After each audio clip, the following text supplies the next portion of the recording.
अस्सलाम वालेकुम। आज हम स्टार्ट करते हैं एक्सरसाइज 1.2। एक्सरसाइज 1.2 का क्वेश्चन नंबर 1। क्वेश्चन नंबर 1 का 5 पार्ट। पहले 4 पार्ट्स में अपनी लास्ट लेक्चर्स में समझा चुकी हूँ। ठीक है। क्वेश्चन एक्सरसाइज 1.2 में हम कर क्या रहे हैं? क्वेश्चन एक ही है, उसी के 10 पार्ट्स हैं। तो सारी की सारी एक्सरसाइज में हमने क्या करना है, जो भी इक्वेशंस हमें दी गई हैं हमने उन्हें सॉल्व करना है क्वाड्रेटिक फार्मूला को यूज करते हुए। ठीक है। क्वाड्रेटिक फार्मूला यूज करना है तो क्वाड्रेटिक फार्मूला तभी यूज कर सकते हैं जब हमारे पास जो इक्वेशन है वो क्वाड्रेटिक होगी। यहाँ पे पहले देख लेते हैं जो क्वेश्चन की स्टेटमेंट है क्या वो क्वाड्रेटिक है। यहाँ पे इक्वल साइन मतलब इक्वेशन है, इक्वल साइन बताता है कि ये इक्वेशन है। उसके बाद जीरो तो ये उसकी स्टैंडर्ड और जनरल फॉर्म है। ठीक है। तो अब देख लेते हैं क्या ये क्वाड्रेटिक इक्वेशन है। यहाँ ये वेरिएबल x है, उसकी पावर 1 है।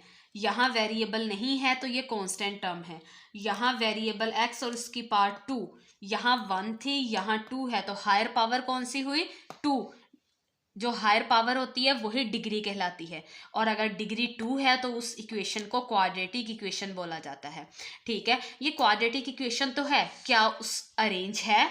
अरेंज होने के लिए सबसे पहले होती है स्क्वायर वाली टर्म, फिर होती है लीनियर टर्म। लीनियर टर्म जहां वेरिएबल की पावर 1 होती है, तो वो यहाँ नहीं यहाँ है, तो इसका मतलब ये अरेंज नहीं है, इसे हमने अरेंज करना है पहले। ये 6x² ऐसे ही रहेगा। ठीक है। एक्स स्क्वायर के बाद वैल्यू होती है एक्स वाली, वो ये है 7x, वो माइनस का। देखिए मैं वहीं पे, ये राइट साइड है ये लेफ्ट साइड है, मैं लेफ्ट साइड पर ही वैल्यूज को आगे पीछे कर रही हूँ तो यहाँ पे साइन चेंज नहीं होंगे। अगर मैं लेफ्ट से उठाकर राइट पे लेके जाती तब साइन चेंज होते, या फिर राइट से उठाकर लेफ्ट पे लेके आती तब साइन चेंज होते। ठीक है। यहाँ पर मैं वहीं पे वैल्यूज को आगे पीछे कर रही हूँ तो साइन चेंज नहीं होंगे। पहले स्क्वायर वाली टर्म, फिर ये लीनियर टर्म जहां वेरिएबल की पावर 1 है वो क्या है -7x, फिर वो टर्म आ जाएगी जिसके साथ वेरिएबल नहीं है वो है 3 और वो है माइनस का, -3 = 0।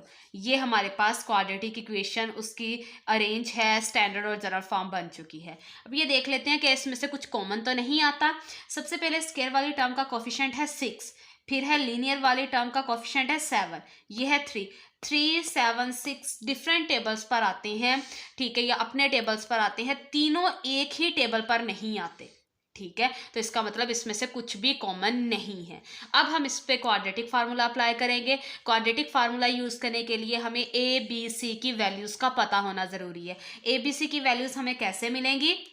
जो क्वाड्रेटिक इक्वेशन की डेफिनेशन में आपने उसकी स्टैंडर्ड और जनरल फॉर्म पढ़ी हुई है ना, ax² + bx + c = 0। ठीक है, ये मैंने अपने फर्स्ट लेक्चर में ही ये सारी डेफिनेशन समझाई थी। ये क्वाड्रेटिक इक्वेशन की स्टैंडर्ड और जनरल फॉर्म है। ठीक है।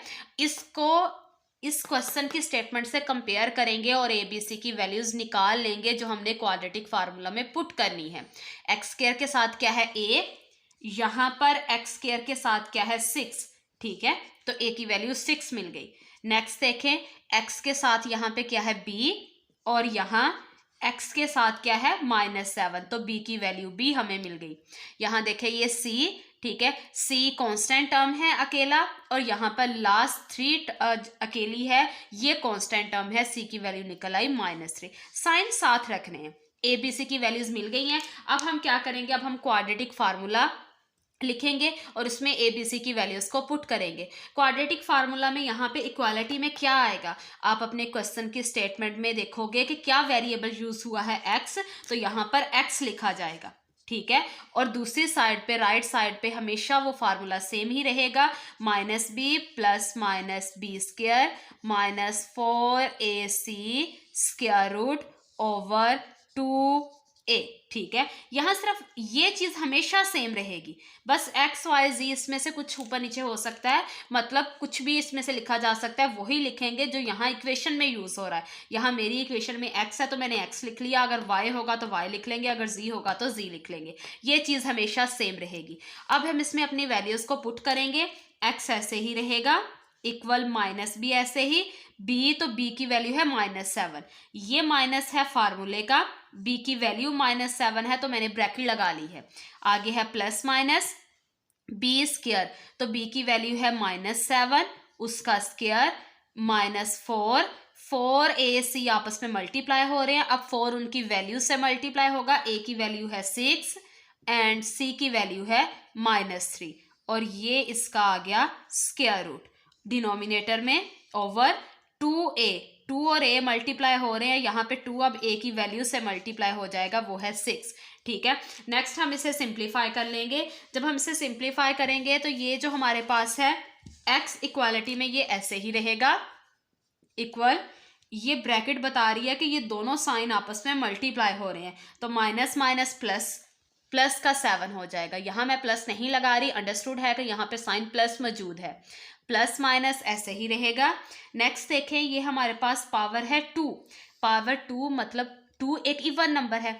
जब पावर इवन होती है तो ये जो माइनस का साइन होता है वो चेंज होके प्लस हो जाता है। पावर जो इवन होगी वो माइनस के साइन को चेंज करेगी। ठीक है, प्लस प्लस ही रहेगा, प्लस को चेंज नहीं करती, माइनस को प्लस कर देती है, माइनस प्लस में चेंज हो जाएगा। और 7 का स्क्वायर करेंगे मतलब 7 को 2 टाइम मल्टीप्लाई करेंगे तो 7 7 जार 49। ठीक हो गया। नेक्स्ट देखें, हमारे पास ये तीनों वैल्यूज आपस में मल्टीप्लाई हो रही हैं, तो पहले साइन देख लेती हूँ, माइनस माइनस प्लस। ठीक है, मल्टीप्लाई में सिर्फ इतना ही देखा जाता है, ऐड और सब्ट्रैक्ट कर रहे होते तो साइन ग्रेटर वैल्यू का देख लेते। 4 6 आर 24, 24 को 3 से मल्टीप्लाई करेंगे तो हमारे पास क्या आ जाएगा 72। ठीक हो गया, और ये स्क्वायर रूट ऐसे ही रहेगा। डिनोमिनेटर में क्या है 2 6 आर 12, यहाँ हमारे पास 12 आ गया। x equal 7 plus minus 49 and 72 को आप प्लस कर लोगे तो हमारे पास आ जाएगा 121 और ये उसका square root over 12। x equal 7 plus minus 121 की फैक्टराइजेशन कर लेते हैं तो 11 11 जार 121, 11 1 जार 11। ये किसी और पे 2 3 5 7 मैंने कल भी बताया कि प्राइम नंबर्स पर ही इसे डिवाइड किया जाता है, मतलब यहाँ पे इससे किया जाता है, वहाँ 2 3 5 7 इनसे नहीं हो रहा था, 11 से ही हो रहा था। 11 11 जार 121 एंड 11 1 जार 11, तो यहाँ पे 121 का स्क्वायर रूट मतलब हमारे पास 11 मल्टीप्लाई 11। ठीक है, ऐसे ही बना है, तो इससे 11 को स्क्वायर का स्क्वायर रूट करके ये स्क्वायर रूट से कट के आ जाएगा 11। यहाँ पे हमारे पास आ गया 11 ओवर 12। देखें, न्यूमिनेटर में भी स्क्वायर रूट नहीं है, डिनोमिनेटर में भी स्क्वायर रूट नहीं है, तो इसका मतलब है हम इसे मजीद सिंप्लीफाई कर सकते हैं। ठीक है, अगर यहाँ पे स्क्वायर रूट होता न्यूमिनेटर में तो क्वेश्चन यही खत्म हो जाता, हम इसे डायरेक्ट सॉल्यूशन सेट में इसका आंसर लिख देते। ठीक है, यहाँ पे न्यूमिनेटर का स्क्वायर रूट सॉल्व हो चुका है, तो हम इसे मजीद सिंप्लीफाई करेंगे। सेंटर में लगाएंगे लाइन, x इक्वल 7 7 12 ऐसे ही रहेगा, एक बार प्लस 11 आएगा और एक बार माइनस 11 लिखा जाएगा।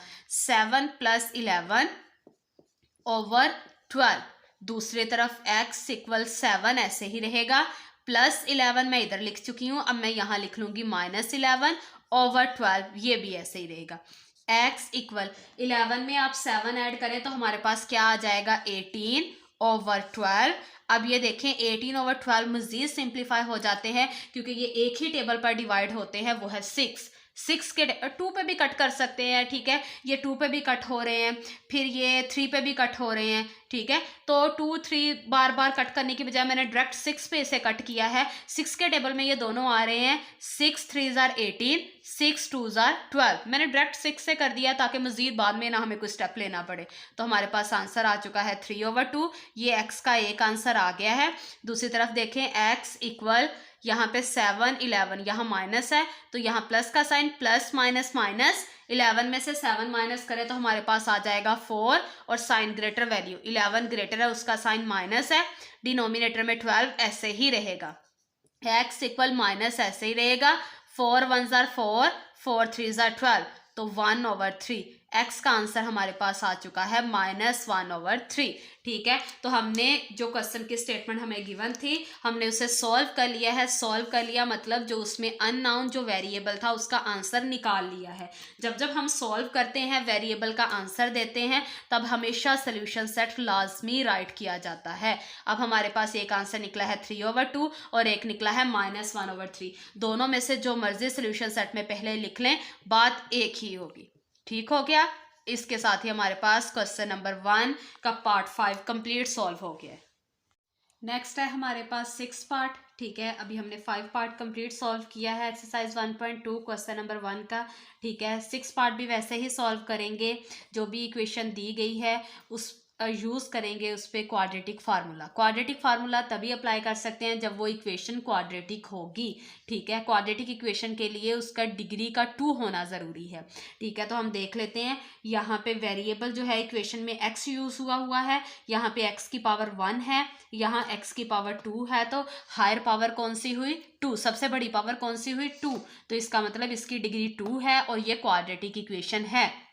इक्वल का साइन बता रहा है कि ये इक्वेशन है। इक्वालिटी के बाद 0 तो ये बता रहा है ये उसकी स्टैंडर्ड और जनरल फॉर्म है। ठीक है, और क्या ये अरेंज है, सीक्वेंस से है? तो सबसे पहले स्क्वायर वाली टर्म होती है, उसके बाद लीनियर टर्म और उसके बाद कांस्टेंट टर्म। तो इसका मतलब ये हमारे पास अरेंज भी है। अब देख लेते हैं कि इसमें से कुछ कॉमन तो नहीं आता। यहाँ पे स्क्वायर वाली टर्म स्क्वायर वाला जो है, ठीक है, उसका कोफिशिएंट जो है, स्क्वायर वाली टर्म जो है उसका कोफिशिएंट 3 है। ये जो लीनियर वाली जिसकी x की पावर 1 मतलब वेरिएबल की पावर 1 का मतलब होता है लीनियर टर्म। लीनियर टर्म जो है उसका कोफिशिएंट 8 है और जो कांस्टेंट टर्म है जिसके साथ वेरिएबल नहीं है वो है 2। 3, 8, 2 ये तीनों डिफरेंट टेबल्स में आते हैं, ये अपने अपने टेबल्स में आते हैं, तीनों एक ही टेबल में नहीं आते। ठीक है, इसका मतलब इसमें से कुछ भी कॉमन नहीं है। अब हम इस इक्वेशन पे क्वाड्रेटिक फार्मूला अप्लाई करेंगे। क्वाड्रेटिक फार्मूला यूज करने के लिए हमें ए बी सी की वैल्यूज चाहिए। ए बी सी की वैल्यूज कैसे निकलेंगी? ये जो क्वेश्चन की स्टेटमेंट है इसे अपनी जो डेफिनेशन वाली है ना इक्वेशन, क्वाड्रेटिक स्टैंडर्ड और जनरल फॉर्म जो हमने डेफिनेशन में की है, A X square plus B X plus C equal 0, इसको और ये क्वेश्चन की स्टेटमेंट इसको आपस में कंपेयर कर लेंगे और ए बी सी की वैल्यूज निकाल लेंगे। एक्स स्क्वायर के साथ क्या है? ए, तो इसका मतलब है यहाँ क्वेश्चन में एक्स स्क्वायर के साथ जो कोफिशिएंट है वो ए की वैल्यू है। ठीक है, तो ए की वैल्यू हुई 3 और यहाँ एक्स के साथ है बी और इस क्वेश्चन में हम देखते हैं एक्स के साथ क्या है? 8, वो भी प्लस का, तो बी की वैल्यू हुई 8। लास्ट पे है सी मतलब कांस्टेंट टर्म जिसके साथ वेरिएबल नहीं है, वो यहाँ क्वेश्चन में है 2 और उसका साइन भी प्लस है। ए बी सी की वैल्यूज हमें मिल गई हैं। अब हमने क्वाड्रेटिक फार्मूला यूज करना है। क्वाड्रेटिक फार्मूला क्या होता है? वो तो हमेशा सेम ही रहता है, लेकिन यहाँ पे वेरिएबल एक्स आएगा, वाई आएगा, जी आएगा, ये हमारे क्वेश्चन की स्टेटमेंट पे डिपेंड करेगा। ठीक हो गया, मतलब जिससे हमने एबीसी की वैल्यूज ली है ना, जिस इक्वेशन को सॉल्व कर रहे हैं, जिस पे क्वाड्रेटिक फार्मूला लगा रहे हैं, उसके वेरिएबल पे डिपेंड करेगा। यहाँ पे मेरे पास कौन सा वेरिएबल है? एक्स, तो मैं यहाँ पर एक्स लिखूंगी और इस साइड पे जो वैल्यू है, जो फार्मूला है, वो हमेशा सेम रहेगा, minus b plus minus b square minus 4ac square root over 2a। ये ऐसे ही हमेशा सेम रहेगा और इस फार्मूले में हम क्या करेंगे? अब ए बी सी की वैल्यूज पुट कर देंगे। क्वाड्रेटिक फार्मूला आप सबको जुबानी याद होना चाहिए। ठीक है, x इक्वल माइनस बी की वैल्यू क्या है? 8 प्लस माइनस बी का स्क्वायर मतलब 8 का स्क्वायर माइनस 4 आपस में मल्टीप्लाई हो रहे हैं, यहाँ पे 4 उनकी वैल्यू से मल्टीप्लाई होगा। ए की वैल्यू है 3 और सी की वैल्यू है 2। ठीक है, और ये उसका स्क्वायर रूट ओवर 2 और ए आपस में मल्टीप्लाई हो रहे हैं, यहाँ पे 2 ए की वैल्यू से मल्टीप्लाई होगा, वो है 3। ठीक हो गया, यहाँ पे x ऐसे ही रहेगा हमारे पास, माइनस 8 भी ऐसे ही रहेगा, प्लस माइनस 8 का स्क्वायर मतलब 8 को 2 टाइम मल्टीप्लाई करना है। 8 को 2 से नहीं, 8 को 2 टाइम मल्टीप्लाई करना है, यानी कि 8 8s are 64। नेक्स्ट हमारे पास माइनस ऐसे ही रहेगा क्योंकि आगे कोई साइन नहीं है और ये आपस में मल्टीप्लाई हो रहे हैं। 4 3s are 12, 12 2s are 24 और इसका होल स्क्वायर रूट ओवर 2 और 3 आपस में मल्टीप्लाई होकर क्या हो जाएगा? 2 3s are 6। यहाँ पे x equal minus 8 plus minus 64 में से 24 माइनस करें तो हमारे पास आ जाएगा 40, उसका स्क्वायर रूट ओवर 6। अब क्या करते हैं? 40 का स्क्वायर रूट सॉल्व कर लेते हैं, फैक्टराइजेशन करते हैं। ठीक है, 2 2s are 4 और 0 ऐसे ही, 2 10s are 20। ठीक है, 2 20s are 40, 2 10s are 20, 2 5s are 10 और 5 1s are 5।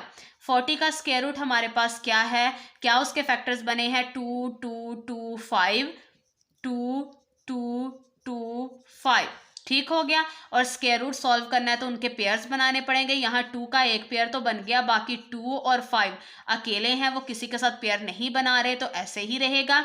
ये स्क्वायर रूट से कट के 2 बाहर आ जाएगा और ये कटिंग इसकी पावर खत्म नहीं हो रही है, तो 2 5 10 और इसका स्क्वायर रूट ऐसे ही रहेगा। 40 का स्क्वायर रूट सॉल्व किया तो हमारे पास आ गया है 2 स्क्वायर रूट 10। अब यहाँ पे ये लिख लेंगे -8 ऐसे ही, प्लस माइनस 40 का स्क्वायर रूट क्या आया है 2 स्क्वायर रूट 10/6। अब ये देखिए कुछ बच्चे क्या करते हैं, यहाँ पे ये 2 को 6 से कट कर देंगे या 6 और 8 को आपस में कट कर लेंगे। नहीं, ये बिल्कुल ही गलत स्टेप है, ऐसे इसकी कटिंग नहीं कर सकते। क्यों नहीं कर सकते? क्योंकि यहाँ पे 8 और 2 आपस में प्लस माइनस हो रहे हैं, तो इनकी कटिंग ऐसे नहीं हो सकती। तभी कटिंग हो सकती है जब इसमें से कुछ कॉमन हो बाहर इकट्ठा, उसकी नीचे डिनोमिनेटर से कटिंग कर देंगे। ऐसे अलग अलग 2 और 6 को, 8 और 6 को कट नहीं कर सकते, ये बिल्कुल गलत बात है। ठीक है, क्यों? क्योंकि यहाँ पे 2 और स्क्वायर रूट 10 आपस में मल्टीप्लाई हो रहे हैं, ये एक टर्म है और ये 8 एक अलग टर्म है। 2 टर्म्स हैं, सेंटर में प्लस माइनस इनको सेपरेट करके रखे हुए हैं, तो ये दोनों टर्म्स जब तक आपस में सॉल्व नहीं होंगी तब तक किसी के साथ कटिंग नहीं कर सकते। कटिंग सिर्फ एक ही सूरत में हो सकती है, अगर इसमें से कुछ कॉमन आ जाता है। ठीक है, तो यहाँ पे ये 8 है, ये 2 है, 8 और 2 दोनों एक ही टेबल में आते हैं, वो है 2 कॉमन चला गया है। यहाँ पे x हमारे पास ऐसे ही रहेगा, 2 माइनस ऐसे ही रहेगा। 2 का टेबल पढ़े, 2 4 8 प्लस माइनस, ये तो 2 कॉमन है, बाहर चला गया, स्क्वायर रूट 10 ऐसे ही रहा। ठीक है, और 6 ऐसे। ठीक हो गया, x इक्वल, अब ये कटिंग हो सकती है क्योंकि 2 जो है इसमें से कॉमन लिया जा चुका है, तो 2 3 6। न्यूमिनेटर में हमारे पास आ गया -4 plus minus 10 square root over 3। अब ये देखिए न्यूमिनेटर से स्क्वायर रूट सॉल्व नहीं हुआ है, न्यूमिनेटर का स्क्वायर रूट सॉल्व नहीं हुआ तो मतलब ये क्वेश्चन यहीं पे खत्म हो गया। हमारे पास हमें अननोन और वेरिएबल का आंसर मिल गया है। ठीक हो गया, हमने क्या करना था, सॉल्व करना था, जो इक्वेशन दी थी वहां पे यूज करना था क्वाड्रेटिक फार्मूला। सॉल्व करने का मतलब है इक्वेशन में जो अननोन है, जो वेरिएबल है, उसका आंसर लेना है, और जब उसका आंसर लेना है तब हमने उसका सोल्यूशन सेट भी राइट करना है। ठीक है, तो अब हमारे पास सोल्यूशन सेट में ये जो x का आंसर आया है वो एज इट इज ऐसे ही चला जाएगा। ठीक हो गया, यहाँ पे हम सोल्यूशन सेट आगे नेक्स्ट इसका राइट कर देंगे, वो क्या है -4 plus minus square root 10 over 3। ये हमारे पास इसका आंसर आ चुका है। इसके साथ ही हमारे पास एक्सरसाइज 1.2 क्वेश्चन नंबर 1 का 6 पार्ट भी कंप्लीट सॉल्व हो गया है।